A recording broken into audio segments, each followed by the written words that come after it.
Hello and welcome to round 3 of the F1 2014 THL League.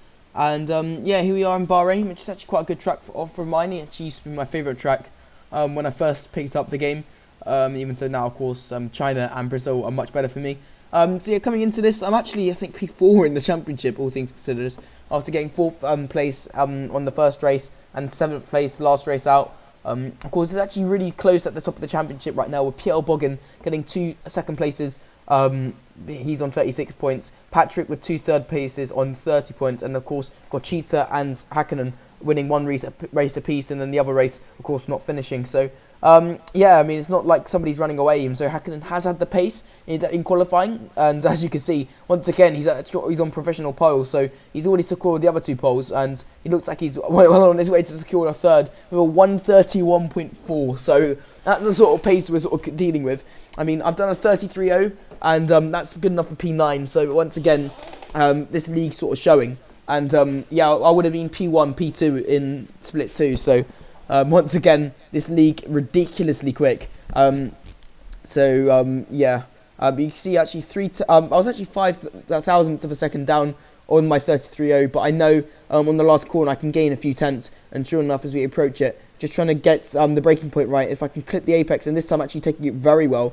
And that's actually going to gain me quite a few tenths. Probably not going to gain me the 1.5 needed to match Hakkinen, but it's actually going to gain me 3 tenths, and that's enough for P7. And actually, it's the same thousandth of a second as Pierre Boggin. So P7 by less than a thousandth of a second. So I was really, really happy about that. And of course, you can see I'm ahead of Patrick as well. Hakkinen, Saganico, and Matt on provisional.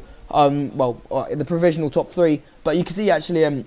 We still haven't finished the session yet, and I think Pierre Boggin was still on the lap. So as we you can see actually there, he jumps up to P6. So I mean, I got 8th in the end, which isn't actually that bad, all things considered. But for a moment I thought I was top 7 there.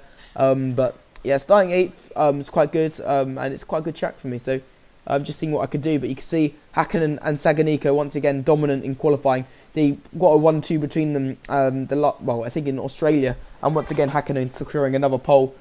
He's the man to beat in qualifying. You can see it's very much a team affair up front with the 2 Saubers and 2 Caterhams near the front. Meanwhile, us and my teammate further back. Of course, we're not really fighting for anything with our pace, but just seeing what I could do from 8th on the grid.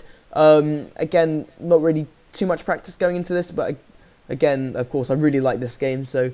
I should be able to make something happen, even among the best in the business. But you can see Pierre Boggin right ahead of us, and this guy's been doing really well recently. He's actually the championship leader, all things considered. But you can see up ahead, you can see Andy already trying to make a few positions up ahead. We're going to see if we can. We've already got one up the inside. We're going to try to get Pierre Boggin around the outside. You can see Gorchita's actually been shuffled out a bit, but we sort of just trying to avoid some stuff. Gorchita's actually got Pierre Boggin back again. So the top 5 stay as they are, as Andy now comes under attack. But we're going to try to get Pierre Boggin now up the inside. You've already got one position, and unlike F1 2018, we actually aren't afraid to go for moves because, of course, you don't actually spin out as much. And that's us up into a provisional 6th place, but we're going to have to try to hold it side by side through this corner with Pierre Boggin, and we actually cut a bit too much curb. That's actually going to put us under attack from the Williams of F1 THL question mark. As you see there, but Pierre Boggin is going to get a bit of a run on us. But you can see Patrick as well trying to get us through. So every time we let somebody pass up the inside, another one's trying to get through. So we've already back to where we started after getting 2 positions at the start. All in all, not a bad start considering the starts I get on the more modern games. But once again, having really good battles. And you can see up ahead, you got Gorchita, hustling and harrying Andy. Of course, Matt and Hakkinen as well up front. And Saganico. So you can see actually Matt and Hakkinen are actually battling, but Saganico's actually got a bit of a lead. So I don't know what's happened to Hakkinen off the start because he seems to have fallen to 3rd. Meanwhile, we've got bigger things to worry about. So we've got Patrick all over the back of us. Of course, he's got 2 podiums in the last 2 weeks. So he is pretty much, along with Pierre Boggin, the man to beat in the driver's standings. But you can see Pierre Boggin going really defensive because F1 THL question marks actually trying to get alongside him. And they're going to go side by side into turn 1. We're going to try to get the double toe, pull to the outside, just trying to assume the racing line as we're going to try to do a cutback on F1 THL question mark. They're going to go side by side, him and Pierre Boggin. Pierre Boggin actually extending a bit, but keeping the position. So I think that's all she wrote for that battle. But meanwhile, we're going to try to get P7 back. We're going to go up the inside, and that's us sort of up into P7. We sort of have to try to pinch Pierre Bogdan not getting the best run as well. That means F1 THL question marks are actually going to try to get him back. We got Patrick side by side with us, and once again we're going to get done around this corner. But this time we're actually going to fight it more. We're going to dive up his inside, and this time we're actually going to keep the position. I wasn't really wanting to lose another position. Considering we've already been shuffled back to the place we started in. But all in all, a very clean start for all of us. And yeah, lots of battles. You can see up ahead, I think there's 5 of us up ahead of this train. 5 people ahead of this train. So P1 to P5, still very much contestable. Meanwhile, we're just hovering in P8. So yeah, you can see just trying to keep on the back of F1 THL question mark. Of course, PR Bogdan beginning to pull away now. He's got a bit of pace. But the top 5 are completely gone already. I mean, they're beginning to pull away. And yeah, Andy's really good at this track in general. And then the other 4, of course, have just been really good all season. So yeah, I think they're going to be a bit too out of range. So yeah, here we are now, just sort of catching up to these two.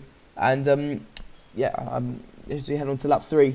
And yeah, just in the slipstream of F1 THL question mark. We're going to see if we can pull to the inside now.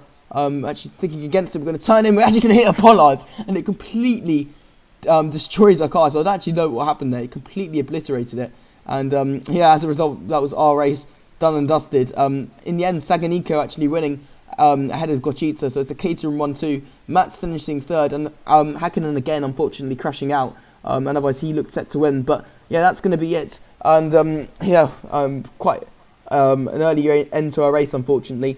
Because it looks like we were going to have battles across the field. Anyway, but that's going to be it for round 3.